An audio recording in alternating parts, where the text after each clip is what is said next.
quick and just talk about what some of those pressures are for 19. The top one, cash flow and fund balance, that will continue to be a pressure.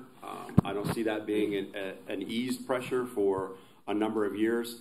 There's been a lot of discussion, particularly at the board level, of our lack of attacking and being aggressive on federal and state dollars.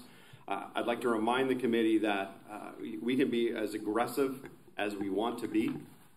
If we don't have a local match of at least 20% on these projects, it is a moot point to move forward on it being aggressive. So we need to build that fund balance over the next couple of years to a point where we can have a match, or ask a partner or stakeholder in the community, such as the county or one of our municipalities, for help with a match, and it will be much less than it would be if we didn't have a full fund balance for a match. Our cash flow this summer is been much more positive than prior summers. I truly believe the organization and staff has done a fantastic job of pulling back our spending. Our changes with Mission Max last year, although not as robust a savings as we had anticipated, are helping us with our cash flow for this year. Bargaining agreements. We are approaching negotiations, initiation of negotiations with both of our units going into the summer. Obviously, that is an unknown as we move into the next fiscal year. I'll talk a little bit about how we will prepare for that financially. And we will be bringing an update to the board probably in the next 60 days of a timeline for those negotiations. Decrease in ridership. Again, we've talked to the board as a whole about the reasons why ridership is declining nationally.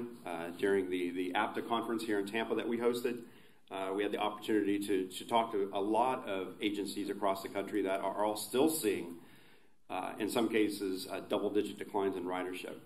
However, on the June 4th board meeting, I'm going to give a presentation on our Mission Max update.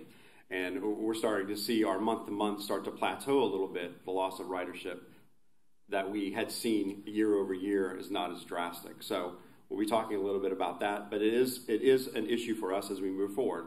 Decline in ridership, even though the service that's out there now it is strong, we still have the decline in ridership, which affects our fare revenues, which in turn affects our revenues, overall revenues, and in turn affects our ability to spend. So it's something that we'll be looking at with a ridership campaign later this year as well. Increases in cost of doing business. I can say that over the last year, with Ms. Lee coming on board, we have gotten a lot of those expenses, internal expenses, under control as far as the human resource component of the organization. From our healthcare, of being able to properly budget what we need, to controlling costs of claims, burning down some of our risk and our liability cases that are out there, and finding resolution with those and getting those off the books is something that is helping us in a huge, huge way of cost avoidance and cost savings.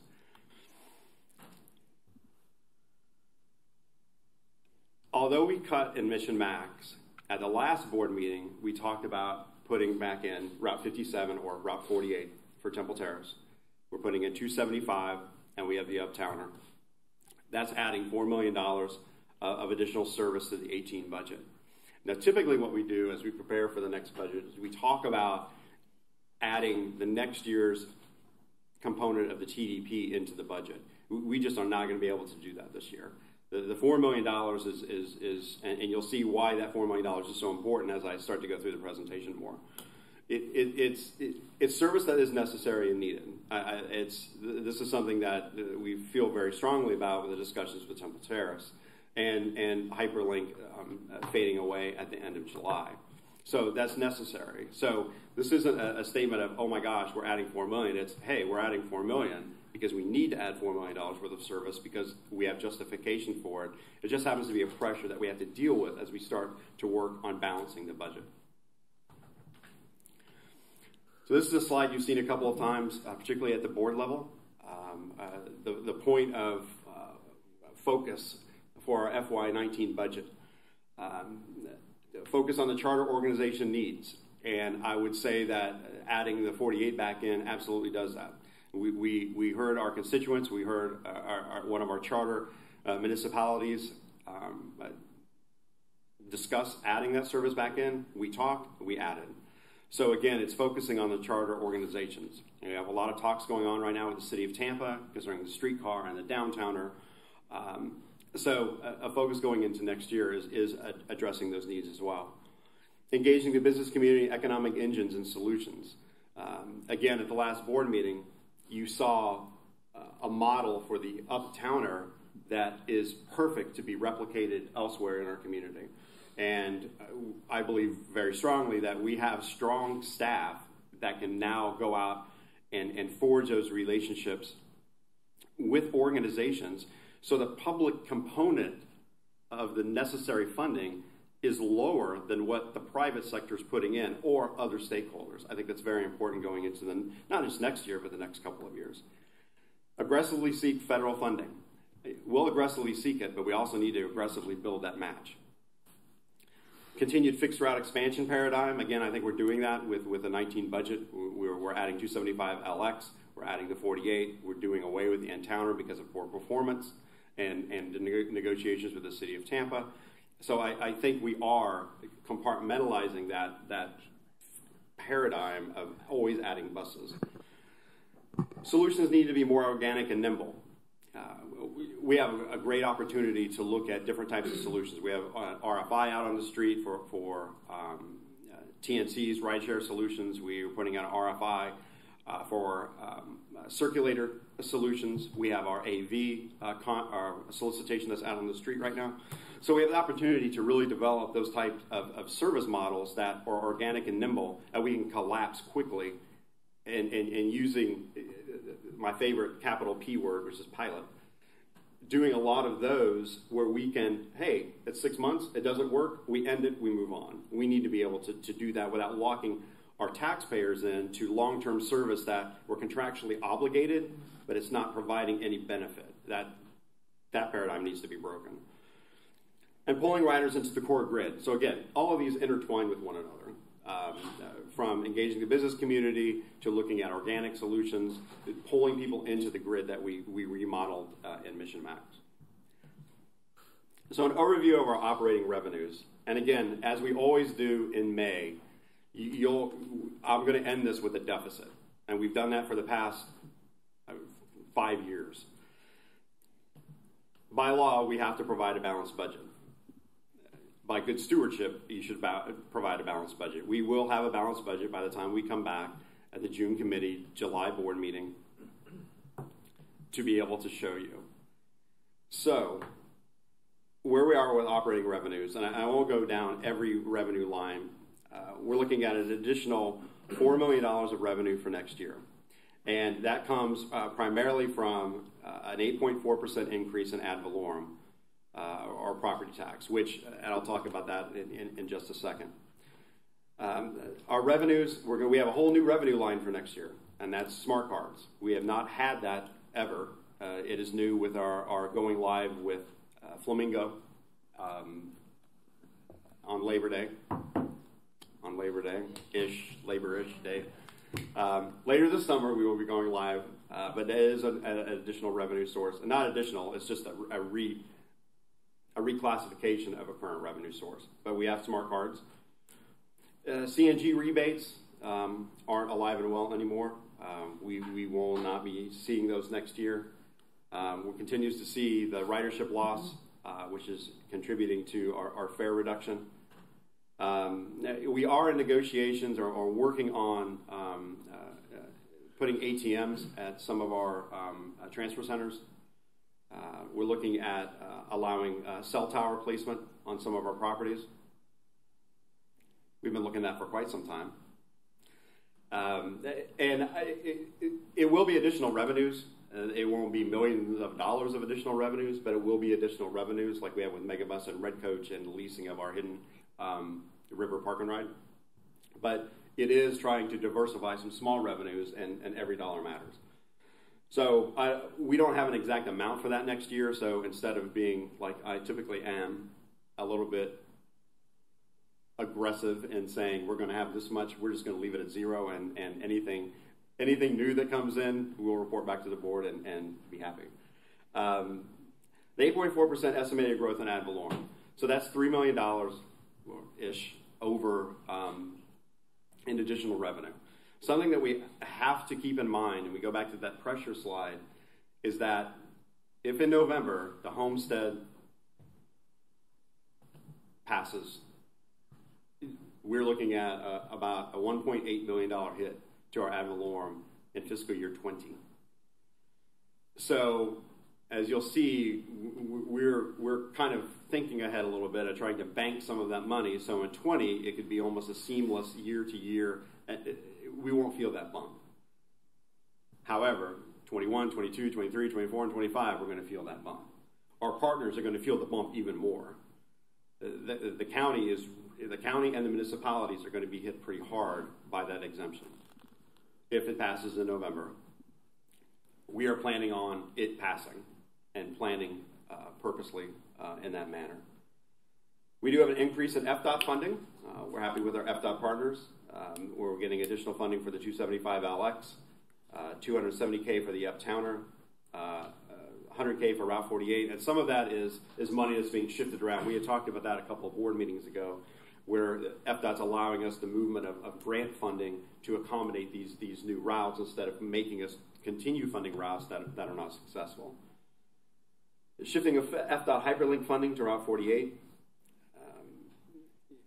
The continuance of the $2.3 million in county funding. That is not in revenue. That is not part of the revenue. The service, however, is an expenditure. So when I get to that delta, we'll talk a little bit about how important that $2.3 million becomes to be included in next year's county budget and in turn in our budget. The city of Tampa contribution for the in-towner, it's a loss to our revenue, but again, they paid for that in-towner. But that if you're looking at apples to apples from year to year, that money is no longer going to be there. Also on the streetcar side, we have not verified. I had a conversation with the THS board last Wednesday that our COO and I will be going out to the CRAs to talk to them about continuing the funding for the streetcar for free Saturday service, and maybe even a little bit extra above that to do other things. So there's a question of whether or not, and that does reside in our budget. So those are some nuances. If you're looking line to line, that will change for next year. So on our operating revenue side, right now we're looking around $74.5 million as opposed to $70.5 million in revenue for fiscal year 18. Now on our expense side, so first line. Last year, the board approved a set number of FTEs. For the FY19 budget, we are looking at an FTE count, full-time equivalent count, of 51 above what was approved in the 18 budget. Can you flip real quick, please? Next slide. Please. Thanks. So, why 51? Well, one, the amount of FTEs that we anticipated dropping in Mission Max didn't get dropped. We retained them. We retained them. Those FTEs didn't fade away, even though they weren't in our count. They stayed. That's part of that 51. We're looking at 16 operators. Those were the number from the county funded service from from this spring, from October on, when we implemented that county service without the county funding. We kept those FTEs that should have actually been moved off the books during Mission Max. There was a decision to keep them. So there were 16. We need 13 operators for the 275 LX. And again, we talked about that $4 million of service for next year. A lot of it are these numbers you're looking at right now. 13 operators for the 275 LX, 7 operators for Route 48, 8 operators for our paratransit, 6 operators for streetcar morning service, once we get that approved with the city of Tampa, 2 fixed route supervisors, a streetcar supervisor, 1 bus mechanic, 1 bilingual travel trainer for paratransit. Now you may notice what is not on here. There are no non-bargaining positions on this list. These are all bargaining, direct operational support FTEs. Will this number change in the course of the next few weeks before we bring back a revised proposed budget for you? They may. I don't want them to go up. I want them to go down if possible, but this is just a draft of what we're looking at right now to show you what it takes to run the service that we're putting back into place and adding for next year. And the fact that we really need to true up that FTE count because it's not accurate of what we said we were going to have versus what we do have. So we want to true that up in the 19 budget to truly show the accurate number of FTEs. Thank you. Increased healthcare claims net of employee contribution. Right now our split is 83.5 versus 16.5. So that means 83.5% of the claims are paid by HART, 16.5% are paid by the employee. We have not had a discussion. We've had a couple discussions at the staff level of what it would look like to alter that mix. I feel pretty strongly that pushing the burden back onto the employees it should not be our first option. Right. I agree. All right. We need to look at ways to solve the deficit without putting the burden on our employees to pay more for the healthcare component of it. I'm not saying it's off the table totally, but typically we've had discussions, particularly at the board level, where we want to go right to that. And I would ask some patience as we move through this that we want to find other solutions to that deficit other than going right to that level. Increase in diesel gallons. Again, we're adding 275LX and we're adding the 48. Even though we have CNG buses, we still have a large diesel fleet, so we will increase our diesel consumption. And if you've also noticed, and you probably noticed if you filled up your tank like I did this morning, fuel prices are even with our fantastic fuel contract, we're still going to get taken to the cleaners on fuel for next year. There's just no way around it. Price per gallon is going to be much more than it is or what we budgeted in 18. Bus parts for the added service. Flamingo implementation. We move forward. It costs money to move into the new smart card program. We have a contractual obligation. We have warranties that have to be paid. But this was all anticipated. These are not expenses that were like, oh my gosh, we were not prepared for this. We were absolutely prepared for this. We knew it when we came forward a couple of years ago and talked about it. We absolutely said that these were expenses that were going to be upcoming, and it was incumbent upon us to figure out a way to pay for them. ADP improvements, we talked about moving a lot of our internal processes on the human resource side and payroll side to an automated service, including a training component. And we were moving forward with that. A general liability claims increase of $300,000.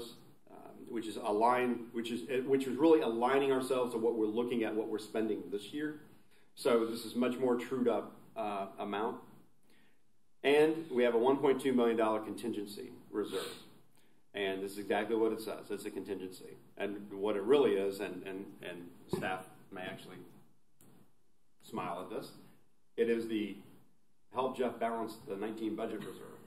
So it's there to help with some of this wiggle room that we may need. But we also may need it because, again, one of those pressures that we're facing is the unknown on the collective bargaining agreement. So we don't know what that impact would be. And I'm not even anticipating what that is right now. We don't even want to even, on a budgetary level, make a guess that we're going to put into the system right now. So for operating expenses, we're looking at $78.9 million, which is a difference from this year of our $70.5 million.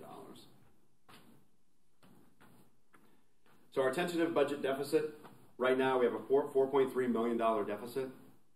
Now, back to the county funding. again, it's included in the expenses, the service that we added last year, or for FY18, with the county funding of $2.3 million. The service expenditure is here. The revenue from the county is not. And the reason that it's not is that it's an unknown. And for us to put it in here and march through the summer with a balanced budget and then it not happening puts us at a deficit at adoption. Yes, sir. And the way that I hear that, you describing it as an unknown, I think the outside observer could say, well, Jeff, there are other unknowns, grants and whatnot, but those aren't necessarily unknowns. So the way that I look at it is we have recurring grants that we get every year, and we get this funding, and it's predictable. This is not necessarily predictable. This is a first for us, and it's not a recurring thing. So I just wanted to kind of just comment that I think the way you're characterizing it is accurate. And if I could, I don't want to, and what I don't want to do is to make it sound onerous on the county's behalf. It's the same process that we follow. I'm presenting to you now the proposed budget of what our expected expenditures and our expected revenues are. The county is going through the same process. So I understand that we won't know until adoption whether or not the funding has been approved by the county. That's something that we did this year and walked through, although we went ahead and put the service into play without the funding being in place. It isn't unknown, but it's an unknown that we're working closely with the county administration on having it in the budget discussions, brought on by a couple of our board members. But the reality, as an example, if you put the slide back up, on the $4.3 million, if the $2.3 million of county revenue appears, that deficit goes to 2. It's pretty simple math. So I have a $2 million deficit. We have a $1.25 million contingency. Here we're down to $1 million. There's a few other ways that. So this is, I would argue, of the 6.5 years that I've been here, this is the happiest deficit I have ever seen. This is happy deficit. Happy deficit. Yes, it's manageable. It provides service. It provides a strong foundation for our employees. It provides an organization that's moving forward with innovative service and solutions. That's a deficit that can be dealt with. However, it's a $4.3 million deficit that I am going to work with staff and an organization on reducing in anticipation of not having the county funding. Now, what does that mean? Essentially, that means that if at our final public hearing and the county's final public hearing, that $2.3 million is not a revenue source for fiscal year 19, we are going to look at a service change for December of rolling all that county service of that $2.3 million back out of our budget as an expenditure. So the service has been on the street or will have been on the street for a year.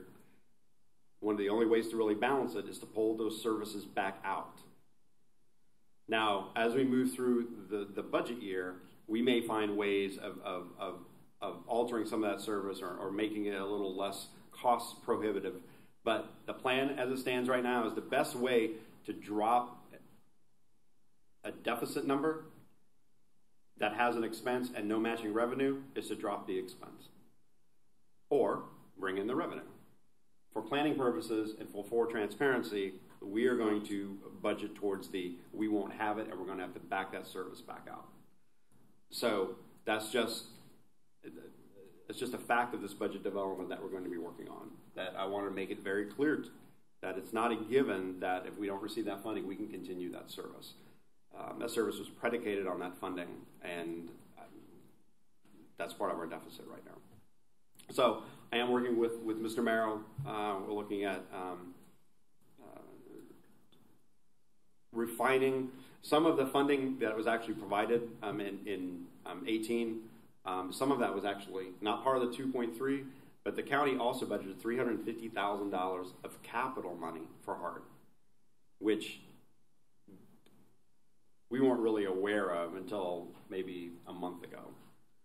So what's great about capital funding is it carries over. It's not like operating revenues that at the end of the fiscal year, the slate goes clean. This is money that will continue until spent. So right now, it was specifically set aside for capital infrastructure for Hyperlink. Well, Hyperlink is going away in July. So what I've promised county administration is that I would have a proposal for that $350,000 of capital, which staff is preparing now a list of important one-time capital investments that money could be used for. So that money is not part of the 2.3. We appreciate it. That's great. I didn't know that we had even asked for that money, and it's available. Working on a way to really make good use of it and leverage it. Commissioner White? So I'll just say from the county's perspective, unfortunately, I don't think the $2.3 million is a given. I think it is very much up in the air and something that, will have to be fought for. As I understand our budget, we're going through the preliminary budget process over there.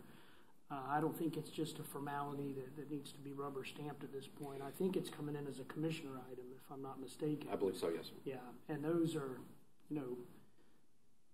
those are items that are very much, in play or on the block as we're looking to balance our budget over there. So, I'll watch it intently as we go through our budget process over there. But, I just thought I'd let our audience here know and, the members of this committee know that, unfortunately, like you mentioned with the grants, it's not just a formality at this point. Right. Thank you for that perspective. And to that point, and my gut is I've been on both sides of the fence, on the county and obviously on the agency side, is 20. We're all looking. We're preparing the 19, but we're really looking at 20. Terrified. Because 20 is where we hit the wall, and we collectively as tax-funded organizations, property tax-funded organizations. So even, and I can totally understand that even if it was put in place for 19, we would be having the same discussion, and it would probably be more of a futile discussion as we approach 2020. So is it easier to unravel that now as we prepare for that wall? I would argue most likely, yes, it is easier now to pull that back and prepare for the next year. But again, as we continue these discussions, and I anticipate the June 4th discussion on this, we'll have the same discussion on the county funding. But between now and then, though, I have a meeting with the county administration, so I may have a little bit more information. But yes, it's really comes down to it's competing with other asks. So our budget schedule, July 16th board meeting. We should have a preliminary property valuation by Memorial Day, beginning of June.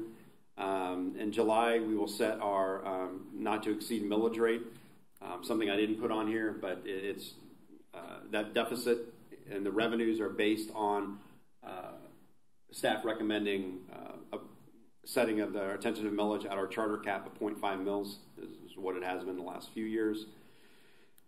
In August 6th, at the HART board meeting, we'll have a proposed 19 budget presented. That'll be the full balanced budget for your evaluation. August 13th, we will go through it one more time with this committee to prepare for the public hearing. Something that I would, and I haven't had the opportunity to talk to the chair about this, but I think it would be beneficial, and this is something I've thought about the last couple of years, is sort of having a public hearing dry run with the committee itself, with the materials that we're going to present, the scripts and so on, to get feedback from the committee instead of just taking it from the staff perspective. So we would be doing that in August, and then September, TBD, the evening public hearings for the adoption of the operating and capital budgets. So on the capital side, and again, typically I don't bring the capital budget to you this early, but there are a couple of key points that you will be seeing when we finally do. As you know, the FTA has mandated all federally funded agencies to develop a transit asset management system and a plan to truly go through and assess all of your tangible assets in an organization, from facilities to vehicles to equipment, provide a useful life, and provide a state of good repair schedule of what it takes to keep them in a state of good repair. We have gone through that process. We've worked on that process. And what we are tentatively looking at, we're looking at about a $55 million state of good repair deficit for this organization. The equipment, vehicles, facilities. Now, that isn't like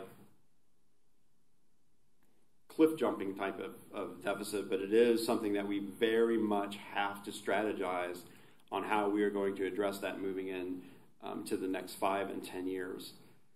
So, as a hypothetical, I was asked by a stakeholder a couple of weeks ago, if you were able to get an additional $5 to $7 million for service, what could you do?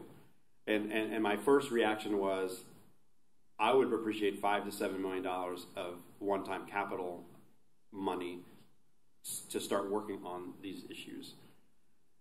We're going to get to a point that adding $5 million of service isn't going to achieve anything without being able to buy the buses, fix the infrastructure, and make sure that everything is in a state of good repair instead of just nickel and diming adding service out there. We really need to take a real hard look at investing as much as we can in our internal assets and infrastructure. So that $350,000, even though it's hard to balance on a $55 million state of good repair deficit, we can utilize that $350 and leverage it. And we can do some important work in the organization as far as our infrastructure is concerned. So during this process, you're not going to see an FY19 plan to address $55 million of state of good repair. We are going to start seeing a plan to start addressing those things and start going after tax dollars, grant funding to be able to help with those. We'll be looking for matches and building of the fund balance to help with that. So it may not be a sexy budget, but it's an effective budget. And again, it's putting the service that's needed, looking at innovative ways to put service out there, to pull into the grid, being organic, being nimble, provide for our employees, and most importantly, provide for the taxpayers. And that concludes my conversation. Thank you, Mr. Sherp. Mr. Harden? Yeah, I had a couple questions. So on the streetcar free Saturdays, had there been consideration by staff of looking at a potential extended ongoing contribution from the CRAs to maybe build morning ridership, since the free Saturdays doesn't appear to have built ridership at all? Yes, we are. As part of dissolving the in-towner, which we're doing public outreach now for that. With that funding, the plan is to add morning service, morning service that matters, something to be able to build that ridership, and to refocus, to reinvest the money in that specific service, and maybe even don't fall out of the chair or everything. Maybe even some rush hour service as well, or commuter service in the afternoon. We can get them to work, but coming back, we may not be able to do that. So, yes, on the streetcar side, we want to invest. We want to really work hard in showing that the streetcar can be a valuable commuter tool. So specifically, though, approaching the CRAs about using their funding, if they're willing to extend it to build morning ridership for benefit of the CRAs, rather than hauling folks over to the Ybor Day market. I mean, I guess that's what so I think the underlying reports that we received in the streetcar meeting showed that while the Saturday ridership went up, the overall ridership went down more than the free Saturday ridership, meaning that ridership actually dropped. So, has staff considered asking the CRAs to continue the funding that they're providing, but for the purpose of morning ridership. Yes, the staff has. So what I want to do is when we go to talk to the CRAs is have a package of options, and to say if we were able to take the money that you provide now, we could do A, B, C, D with it. And one of the focuses would be coupling that money with the city funding, and we could really do some great morning service that's substantial with higher frequency. So the answer to your question is yes. So then the budget indicates that there would be a loss of the in-towner funds. So is the city not committed to moving those funds into the streetcar? No, yes. It's just a line item. If you were to look for in-towner funding, you would no longer see it. Right. Eventually that 250 or 230 would end up being in the streetcar budget. So it's just a shuffling of the lines. Okay, and then I have two more questions. Thanks for your patience. I'm slow. So on this, the paratransit portion of the budget's huge, and obviously the county has parallel services, and I know there's been mention about determining what efficiencies there are. I'm sure that nobody on the commission likes operating two infrastructures to accomplish one goal, but have you had any meaningful conversations with the county about efficiencies there? And the question can be rhetorical, but I'm putting it out there. So, and we have, after I believe the April board meeting, we had made a commitment to sit down with Sunshine Line and talk through that, and we have had one joint conversation with the COO, myself, and the leadership of the county. We're looking at ways to collaborate. We are also in the process of our own paratransit audit, solicitations out on the street. So my plan is most likely in the August timeframe, we're going to have a presentation from our staff and from Sunshine Line on the uniqueness of each of our services, and then those components of the services that are not so unique that we could look at some cooperative engagement. So we are having those conversations right now. Okay, so we see learning about that in August. Yes. Okay. And by then, I don't know the time frame on our audit. It was Greg Bracken, Director of Ops Support. That RFP was out on Friday. We had our pre-bid meeting. We had 4 vendors show up for the RFP process, so that will be closing in the next 20 days, I believe. So we'll have a concurrency of who the bidder for that audit is going to be. Okay. So just one more question, and so the $55 million number of deferred maintenance or deferred costs that we need to be state of the art, I guess. What's the largest 2 items in that $55 million? Does that include the new facility or? No, it does not. Okay. It does not include the new. So that's all shorter term assets, buses and equipment. It is. Okay. Thanks. That's all. Okay. Thank you, Jeff. Any other questions or comments? Thank you. Thank you for that report. Yeah, I'd like to echo that. Thank you. Good report. And I think, just a quick comment. I think it's evident to me, just the fiscal perspective that you bring, and it's definitely appreciated. That fiscal responsibility perspective and the conservative approach, and a proactive approach. Telling us about things that we're going to see, in the coming years today. So thank you. Next, item 2 is committee action items. And first we have item A. I think we have a presentation on that. Mr. Brian Allen. Good morning. Good morning. This resolution is to request the purchase of 10 40-foot CNG-powered heavy-duty buses to replace existing fleet. This purchase will be through the Lynx State Consortium contract, and the purchase is being made through the Federal Transit Administration's block grant.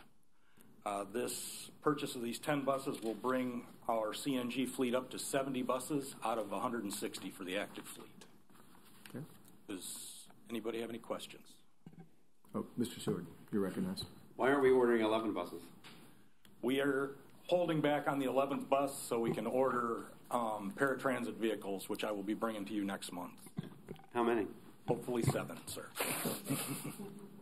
Thank you. All right. Any other questions? So I have a question. Did Yes, we Commissioner White, you're did we recognized. just knock out 10% of that deferred maintenance issue, or did that already account for the purchases? Sadly, no. All right. Okay. Well, all right. Well, thank you, Mr. Allen. Do we have a motion, or is there any question or comment on this or discussion? If not, do we have a motion on agenda item A? Motion to approve.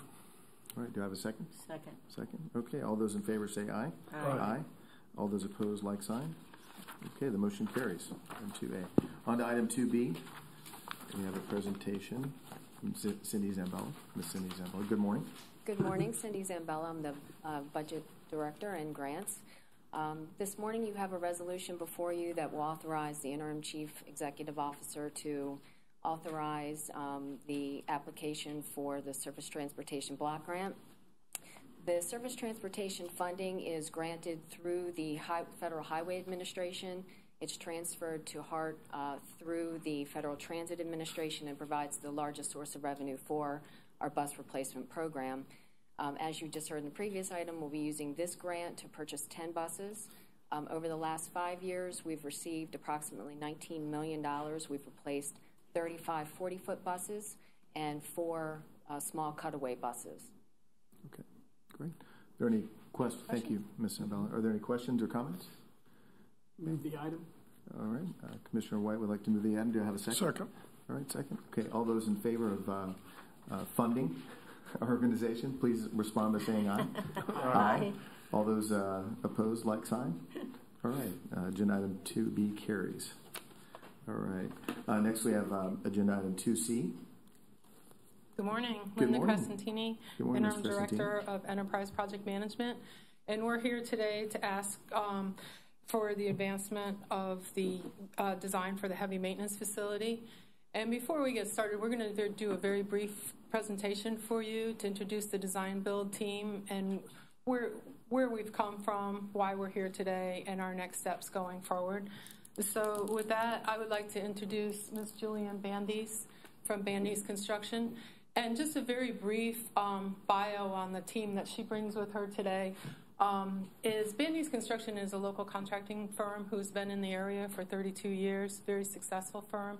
Some of their key projects that relate to what we're looking for today is they've successfully completed their 3rd Audi dealership in Wesley Chapel. Prior to that, they completed an Audi Infinity combination in Sarasota, which was over 85,000 square feet, which is larger than what we're looking for, and also some government center for Plant City.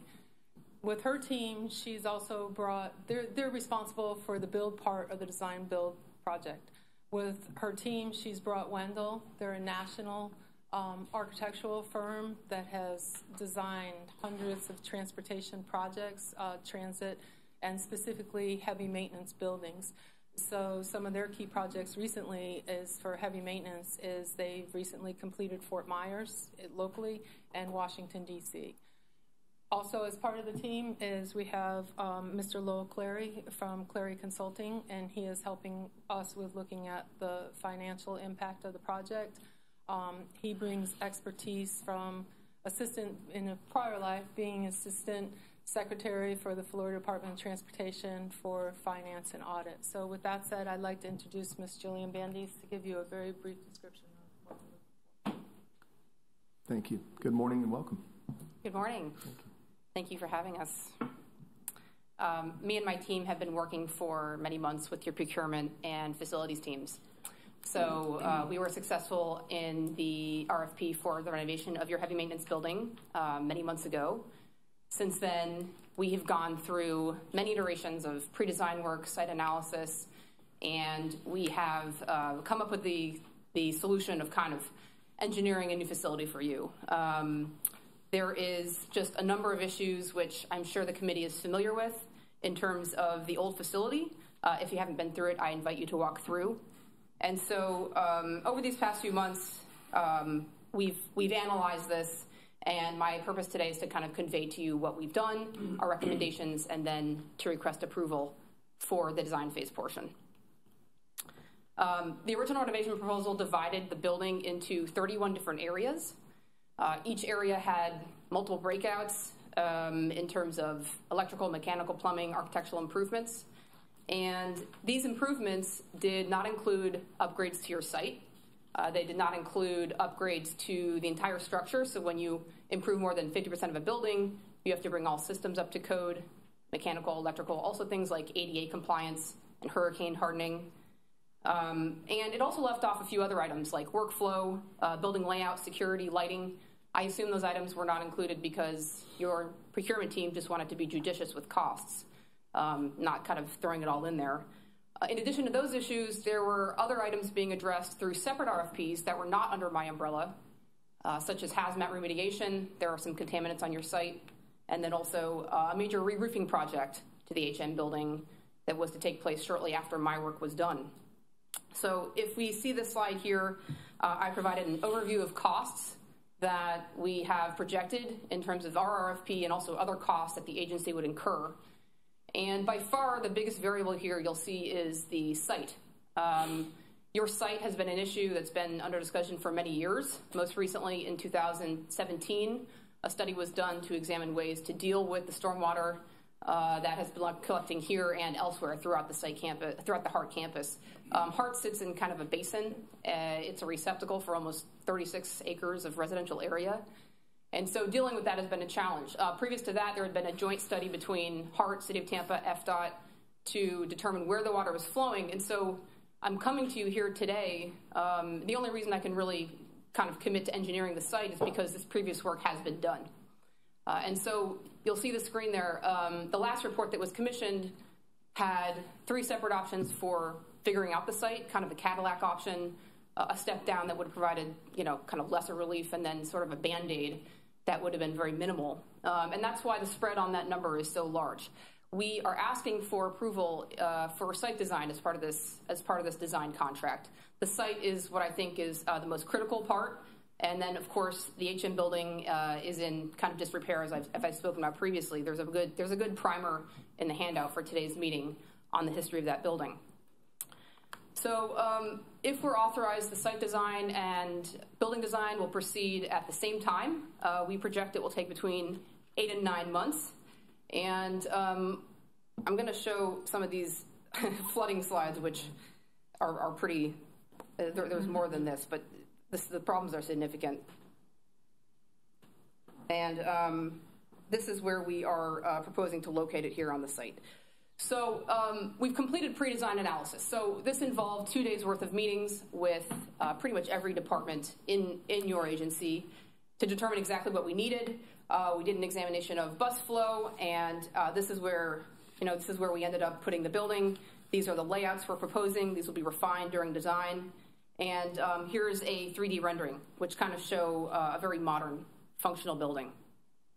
Our new design also addresses things that are, kind of important.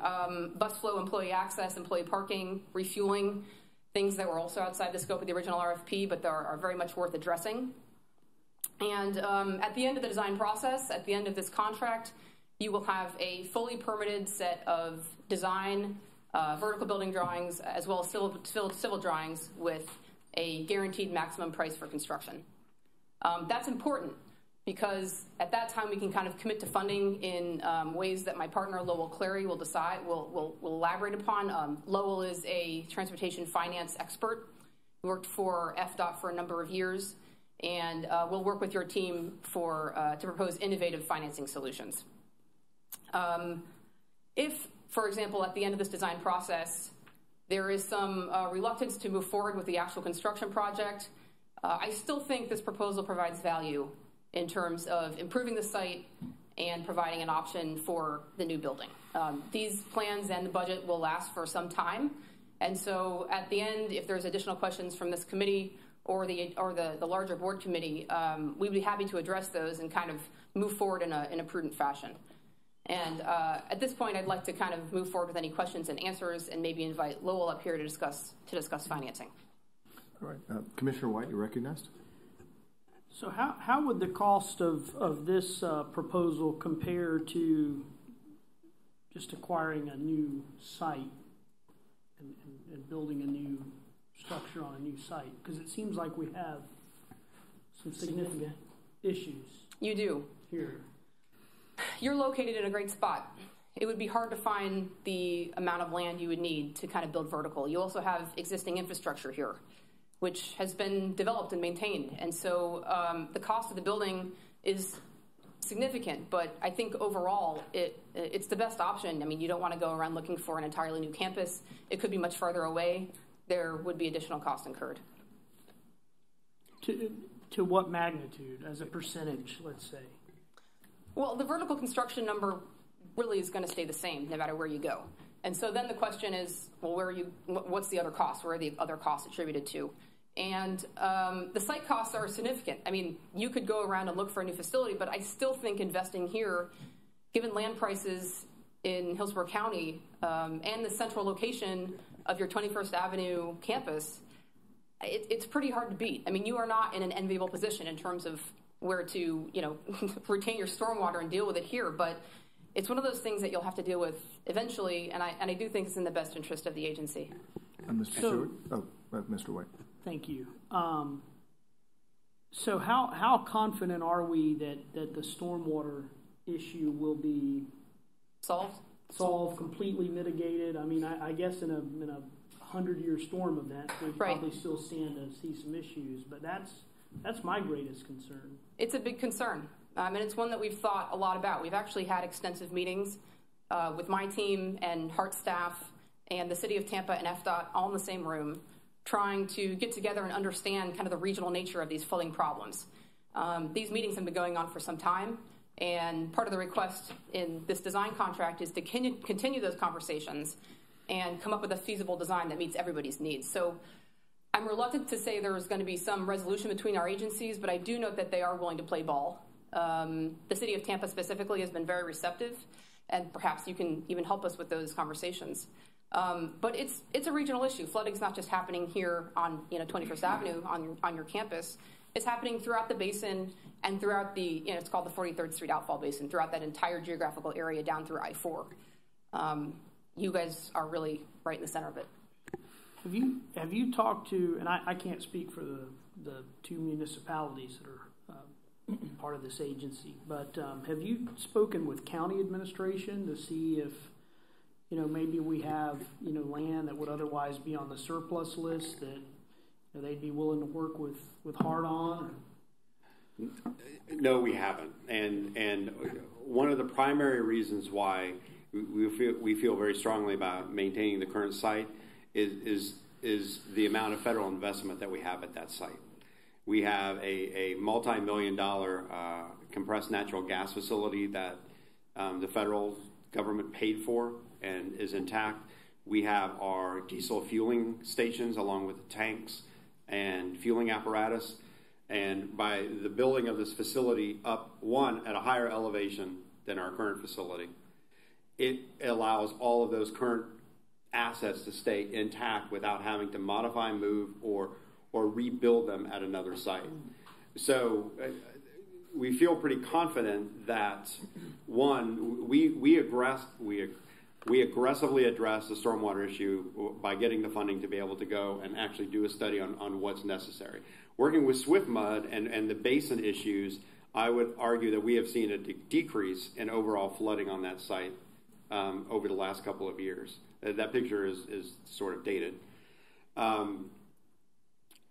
But we are confident that the investment in the vertical construction at the higher elevation on that site, along with the stormwater improvements that can happen over time, and the eventual collapse, bad word in construction, demolishing of that old facility, it strengthens the federal investment on that site. I think it would be it's positive. It would be cost prohibitive to move all of the fueling structure, including the CNG and our admin facility, which was just renovated 5 years ago, to another location. So I'm confident that this investment at the current site is the most successful and cost efficient. That makes sense. Good question, though. I have one final question, sure, Mr. if I may. Commissioner White. So this site, with respect to its FEMA flood zone classification, what zone is that site in? I don't know the zone, but I do know that Swift Mud had permitted the site back in like 1983 was the first permit that was issued, and there's been several permits issued since then, like you said, for the admin building and then also for a fuel station. But the overall game plan for the site originated back in the 80s, and this would improve. Yeah, this is sort of a comprehensive upgrade to the entire site. It's overdue. I guess I do have one final question, if I still have the floor. So how confident are you with respect to flood events? I mean, do you think we'll still have flooding there? How often do you think it'll occur? How severe do you think it'll be? I think we'll solve the problem. Okay. I think given the previous design work that's come before our team arrived, is the only reason that we can really kind of have confidence in this engineered report now. I mean, we'll move forward and it will take a while to figure it out. But the reports are sort of, there's a lot of information there and there's a lot to kind of analyze and move forward with. And there's a lot of different entities who are working on this with us. So we're talking about some really major improvements to the site. I have a lot of confidence that they'll work. You can't upgrade the building without upgrading the site either. Mm-hmm. So it's kind of a tandem deal. Mm-hmm. Okay. Thank you, Commissioner White. Just a quick comment. If looking at the rendering of the front of the building, it looks like there are 3 floors. Is that just a... There are only 2 floors, correct? There are only 2, yeah. Okay. All right. Why does it look like there are 3 floors, I guess is my question. Part of it's a bus maintenance facility, so the bus bays actually have a higher ceiling height. Right. It could appear as though it's taller. Yeah, I saw the rendering in the back. I think for the board meeting, it might be good to have more, I guess some enhanced renderings or just some... I anticipate there might be some questions on that, on the renderings, but then also to kind of give perspective on the fact that it's a maintenance building, because the front of it almost looks like an admin building, just kind of first impressions. We can get those. And then I think it might be good just to make sure, because I think there's a trust factor here on by the way, you've done a great presentation, and I think, and I appreciate the nod to the previous work on the stormwater issues, because it sounds like you're reliant on that work, on that previous work that was done. I think it might be good to kind of drill into, we have this presentation or this Bandy's work and their proposal, if you will, or what they're moving forward with. But it might be good to do almost like a revisit on the overall stormwater issues because of the $7 million jump there from 0 to 7. Is that do you? In terms of just a brief history or overview on that for the board, not necessarily today. I can speak to the $7 million jump. Sure. It's because we were only funded for preliminary investigation and design. We were not funded for construction. So HART did not have funding to move ahead with the implementation of what was found out during the design process. Okay. So there was never construction funding. So have 0 construction funding right now for stormwater, but as part of this project, stormwater improvements will be included. Let's wrap it in. Okay. You can also talk about the nature of the second report. The first report analyzed where the water was flowing and where it was collecting. The second report analyzed what to do with it. Mm-hmm. And so those 3 options that I mentioned earlier are kind of conceptual in nature. And my team did the best that we could in terms of takeoffs, but these ongoing conversations and just the different ways to deal with the water, it really makes it a moving target. Okay. Yeah, and again, I think you've presented the numbers and everything quite well here. I think maybe for the board meeting, maybe Linda, just a kind of a supplemental update on that. So thank you. Good job. Appreciate it. Sure. Any other questions? Anyone else? Thank you.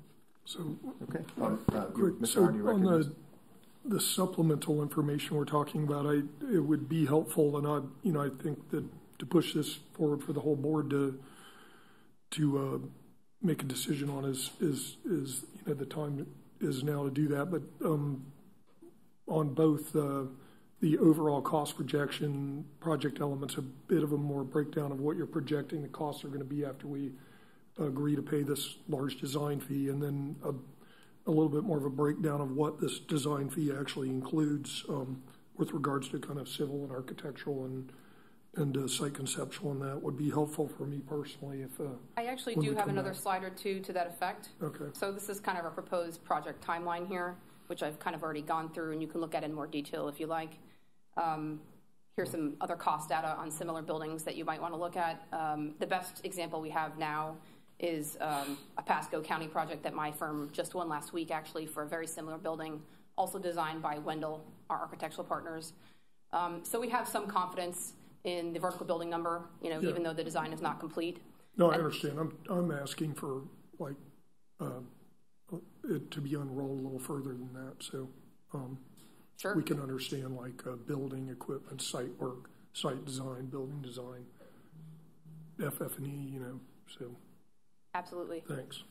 All right. Thank you very much. All right, with that, unless there are any other questions or comments, and do we have a motion to advance this item to the board for approval? I move to advance this item to the board for approval. Second. Second. Okay, all those in favor respond by saying aye. Aye. Aye.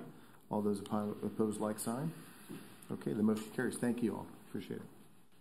All right, next is agenda item 2D. We have Ms. Brooke Basquith here, Director of HR and Compliance. Good morning. Morning. Brooke Basquith, Director of HR. I'm here with this action item to authorize the Interim Chief Executive Officer to award a 1-year base with 2 one-year options contract for consulting and broker services for our health insurance and benefits programs to Arthur J. Gallagher Benefit Services. We completed the RFP process with procurement, started in February, went through that process, and have a recommendation for you all. We finished that May 1st, and so I'm here today to present the contract for Arthur J. Gallagher and answer any questions you all may have. Are there any questions? Okay, no? All right. Do we have a motion to approve this resolution? Yeah, motion to advance this to the board. Advance this to the board? All right. Do we have a second? Second. All right, second. Okay, all those in favor respond by saying aye. Aye. Aye. Those opposed, like sign. All right, the motion carries. Thank you, Brooke. Appreciate it. All right, next on the agenda, we have the Interim Chief Executive Officer's report. I have no report, Mr. Chair. Okay. With that, next is the Chair's report, and I just have a couple of items. First, I'd like to say thank you to staff and everyone who contributed and to the APTA conference, the bus rodeo. I attended some of the event. Thank you for the invitation. And I just wanted to pass along that the comments that I received from people that I met at the conference, they were just so pleased with, the welcome, the hosting. I got great feedback. So great job to everyone who participated in that and made it a success. And then on a side note, I think, there were a lot of people from out of town. This is a national conference. People are in love with Tampa. I mean, I got some great feedback. People loved coming to a conference here, and that was really encouraging to hear.